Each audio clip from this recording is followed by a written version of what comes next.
Today I have with me Kevin Y.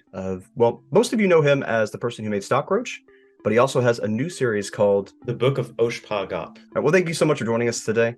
I have a few questions here. The first one, we're going to go into your musical side of things. I'm really interested Okay. in how you got interested and inspired to make music. That's an interesting question. I've been playing since I was a little kid, so I don't know if I can even take credit for getting interested in it. It was just like my mother inherited a piano from her side of the family, and I think my parents both played when they were kids, so they put all their kids in piano lessons. Going into an ARG, I mean, a lot of times they'll have musical elements or something like that, but I mean, you have like this professional classical sound to your work, and it's just like, holy crap, this is so much higher quality than I expected. And honestly, the entire series in and of itself I was very impressed with. The story was so deep and it was just so well done, but it was subtle at first, but the way you transitioned into more complex pieces, I did not expect it whatsoever. It just blew me away. That's the best joke of all, right? One of the things I was interested in putting the music into the story is that, like, you know, Jeremy screws up every single thing that he tries to do. But what if he's actually, for no reason at all, like really amazing at something? Yeah, that's actually kind of one of my first comments when I was watching it. I was like, okay, why is this person doing Stockroach when they have this amazing musical talent? Like, why aren't they pursuing music? That's It a blew me away. really it's a really great question. I think you've opened a very large plot hole that I'll have to address. Mm. The melody though, it was really haunting, but it was beautiful because it kind of served as a hidden muse. And at the beginning, you could hear it kind of developing, and then as the show progressed, it became more developed until basically he remembered it. So I, I don't know if you, I mean, I'm just going off of assumptions here, but it seems like he had a brain injury of some sort, and that was a really beautiful way to communicate the healing process. Because the brain, the way it works, it makes new connections, and in doing so, Yeah. it recreates old memories. So I thought that was a really interesting way to convey that, if that's what you were conveying. You don't have to spoil that. I'm just saying. I mean, I don't necessarily have the answers to what was going on in Stockroach's mind, so I think your guess Okay. is as good as mine.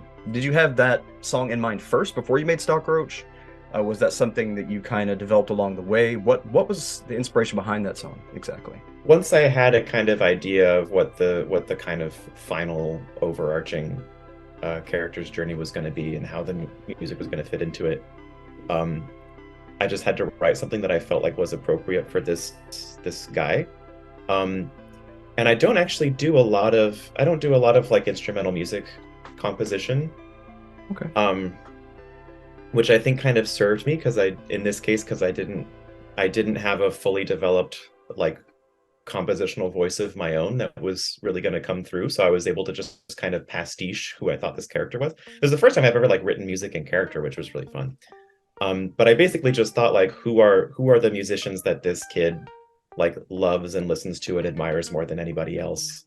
And I thought the obvious choices were Chopin, because he's so integral to piano literature and piano history, and he's like such a sensitive, emotional writer. Like, of course, he's gonna love Chopin.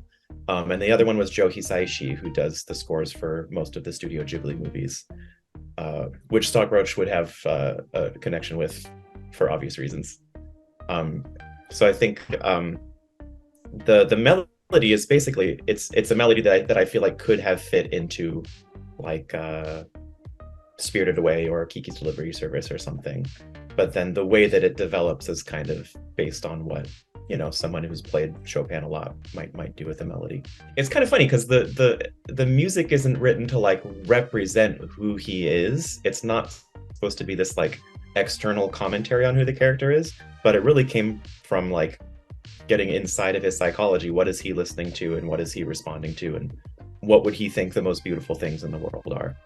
And it's Studio Ghibli and Chopin. So it's kind of just a personification of that in a way. I like that word. It's a personification. Yeah. What made you want to make Stockroach? I have no idea, dude. It It just was a happened. while ago. Yeah, I mean, actually, I I'll was take working that. on a project with some friends where we were doing not a series, not a connected story series, but like a series of one-off videos, little comical stuff. And Stockroach was initially like a one-off video that I did. It must have been inspired by Alan Tutorial. Like, I don't remember for sure, but like I really love Alan Tutorial, and like I feel like that's a pretty clear influence for how the whole thing plays out. kind of like a new spin on his concept. So I made this one video, and I showed it to the gang, and people liked it, thought it was pretty funny. But then the more I thought about it, I was like, I don't want to do this as a one-off thing. This is a character that I feel like is worth spending some time with. So that's basically where the story grew out of. It wasn't even a story at first. It was just like, I feel like I've hardly thought about this idea, but I already know everything about this guy. Like I know where he's coming from and what he's feeling and what he's going through, and that seemed like some fertile ground to explore. So it's one of those instances where you're basically the conduit for this idea. It's already there, coming through you. I'm gonna go with yes. What art forms inspire you most, or what would you prefer? Because I mean, you have a little bit of everything. You have physical art, you have music, storytelling. I don't know. The art form that inspires me most, because I am not a part of it and I'm dazzled by it, is ballet. I love ballet. I worked for a ballet company for a while as a pianist, and so I was collaborating with the dancers, but I was mostly just like staring at them, completely mesmerized at what they could do.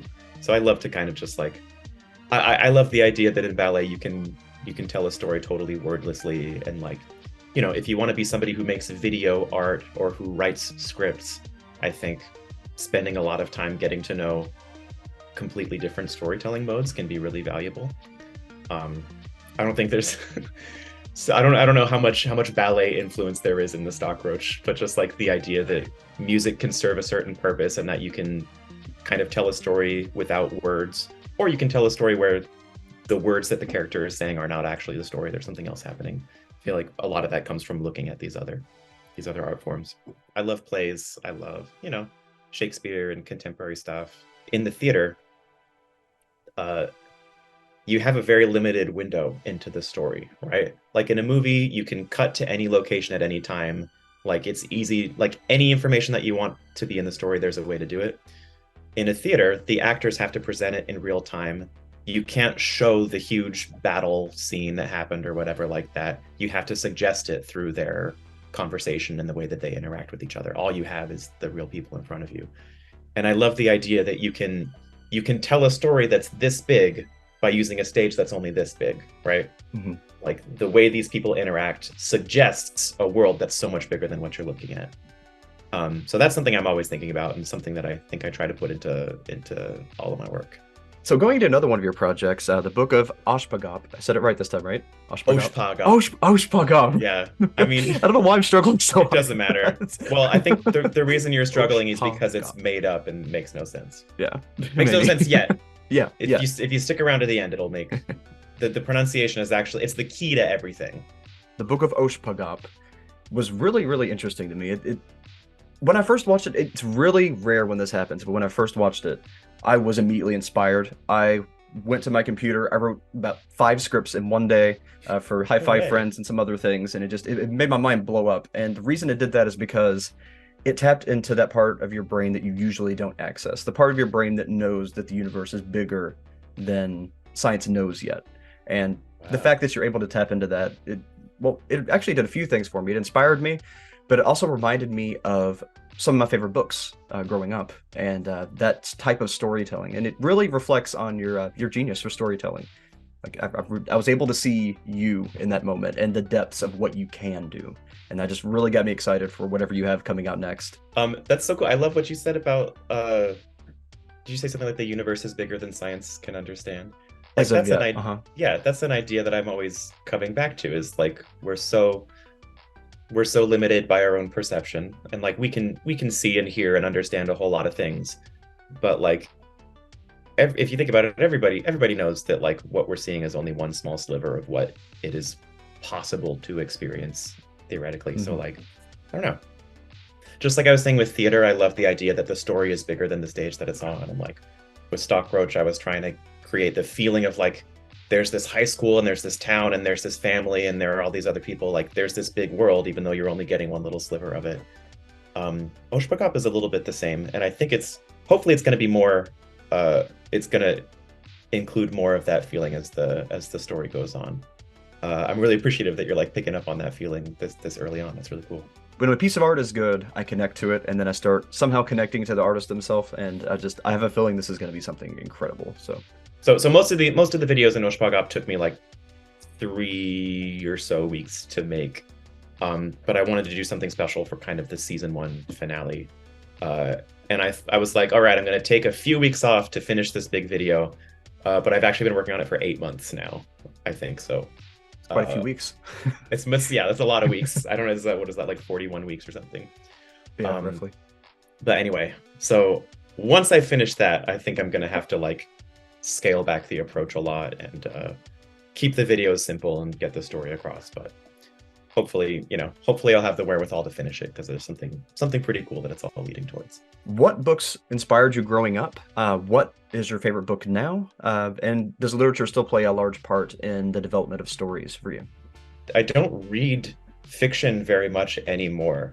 Not because I don't want to. Like, I love reading novels, but mostly because I'm just like drawing outlines for this cartoon all day long. There's like no room for anything else. But I think the most inspiring book to me is probably Lord of the Rings.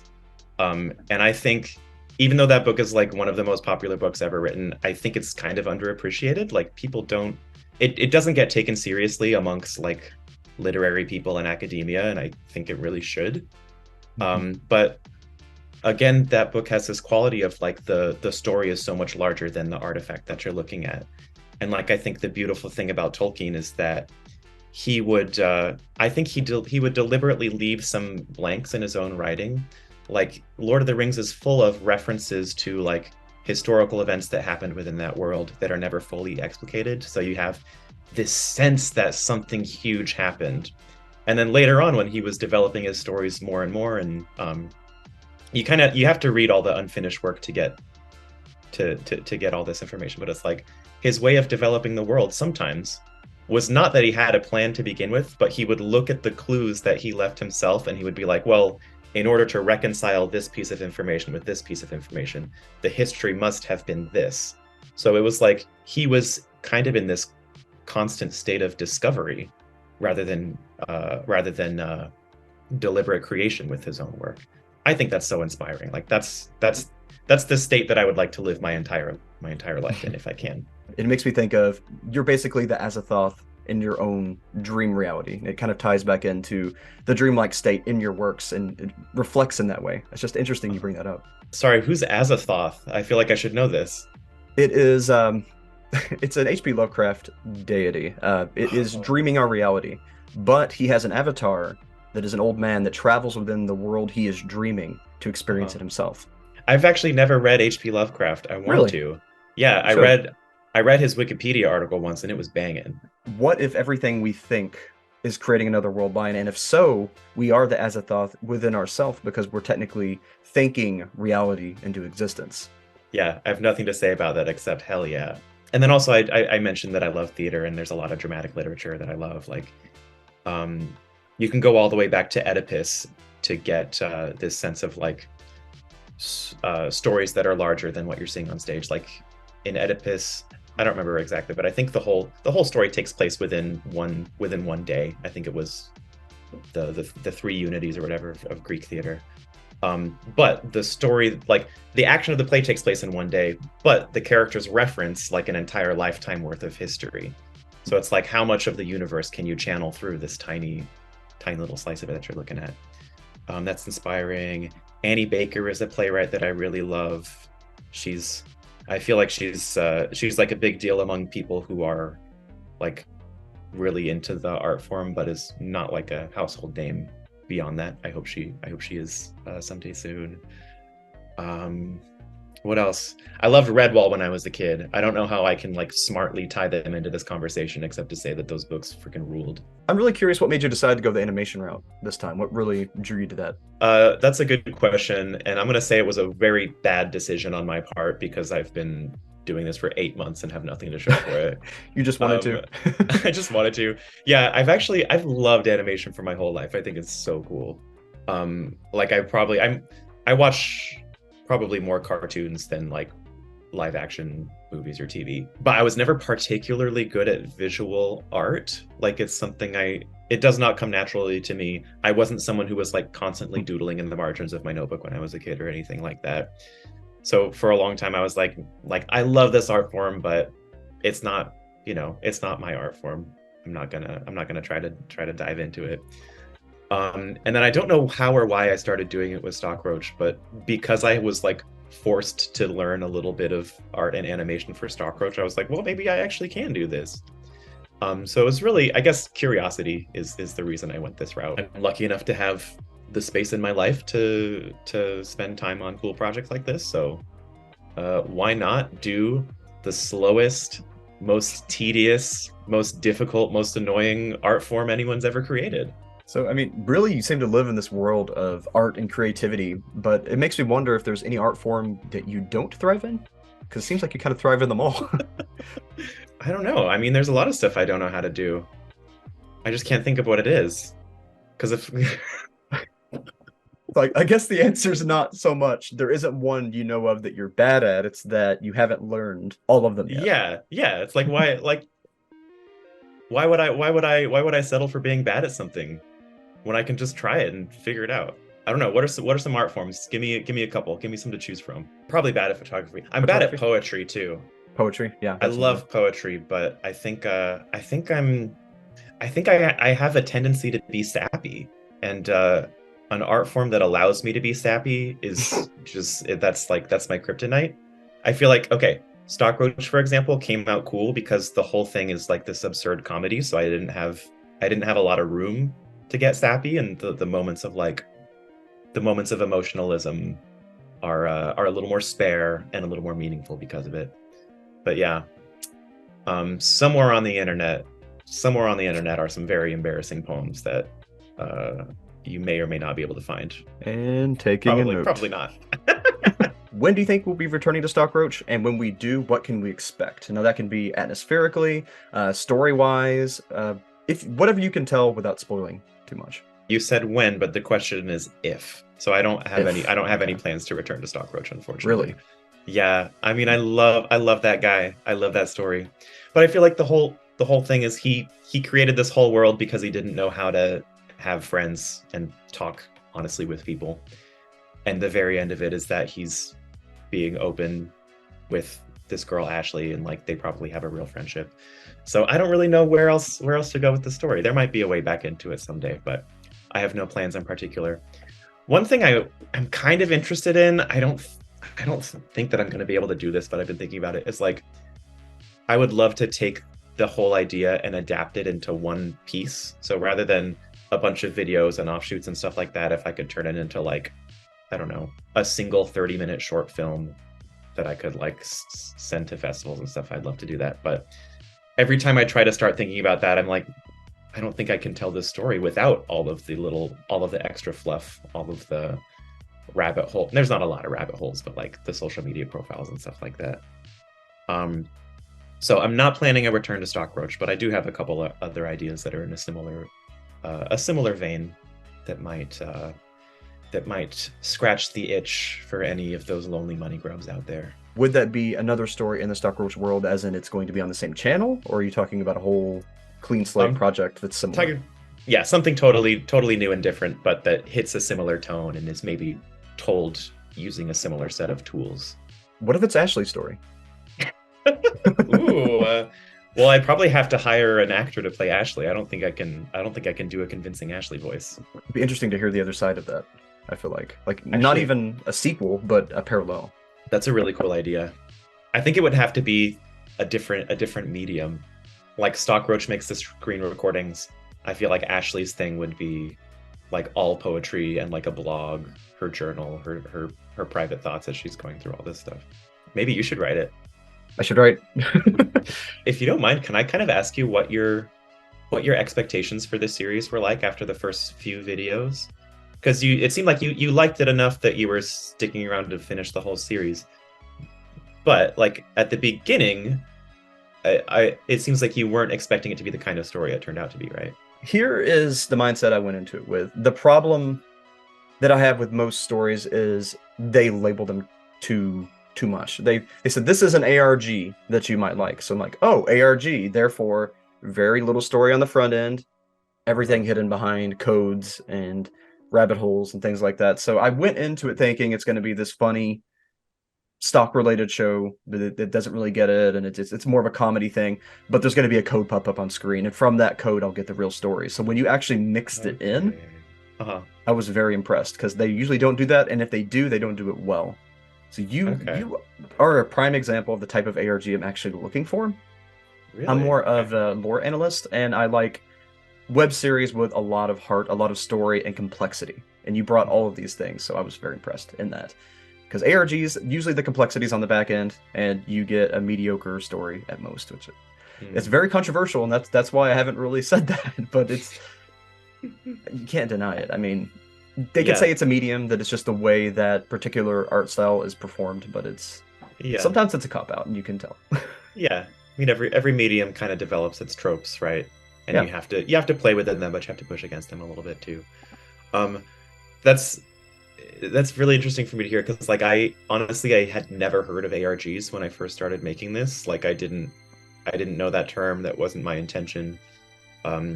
Like Alan Tutorial was the inspiration.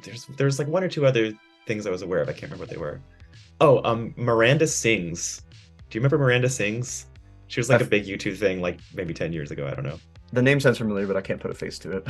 So she's really funny. She's just this comedian that does like really, really bad covers of like pop songs and musical theater songs, and she shares her vocal technique secrets, and like it's a big parody thing. But for her, it's not a story or a mystery. It's just like she's a character, and she's such an interesting character that you want to keep watching the videos. It's like, what crazy shit does she do next? So that was really all my idea was. It was just like, this is a cool character that I want to put up here.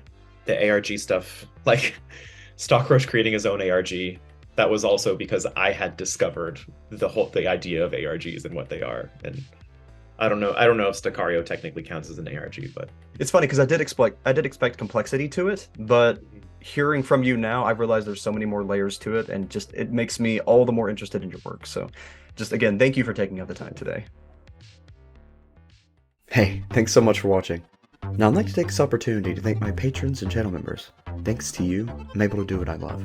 CNK114, Investigator Zeus, Dobby's Music, Jera Mullins, Free Spirit Katie, MC Darfer, Vexus, Agnieszka, Granny Monster, Nightmare Luna, Archer, and Roxy. Really, thank you so much for everything you do. It means the world to me.